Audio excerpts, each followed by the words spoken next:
তো হ্যালো সবাইকে। তো চলো তোমাদের সাথে আজকে একটু মেহেন্দি বানানোর ভিডিও শেয়ার করি। তো এই যে বসে পড়েছি নিয়ে একটা ডাব্বা। তো বেসিক্যালি এটার মধ্যে মেহেন্দিটা বানাবো, আর লাগবে হচ্ছে মেহেন্দি পাউডার। তো বেশ অনেকগুলো দিন ধরে মেহেন্দি পাউডারটা এমনিই পড়ে রয়েছে, তো ভাবলাম আজকে একটু মেহেন্দি বানিয়ে পড়া যাক, তো এটাই আমি ইউজ করব। আর সাথে লাগবে হচ্ছে মেহেন্দি অয়েল।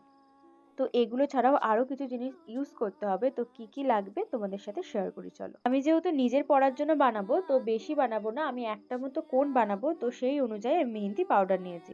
তো একটা কোন বানানোর জন্য আমি 2 টেবিল স্পুন মতো এখানে মেহেন্দি পাউডার ব্যবহার করেছি, সামান্য চিনি আর সামান্য লেবুর রস নিয়েছি, আর ডার্ক স্টেনের জন্য আমি 2 টেবিল স্পুন মতো মেহেন্দি অয়েল ব্যবহার করেছি। ভালো করে এটা মিক্স করে ওভারনাইট এভাবে সিকিউর করে একটা পলিথিন দিয়ে রেখে দিতে হবে।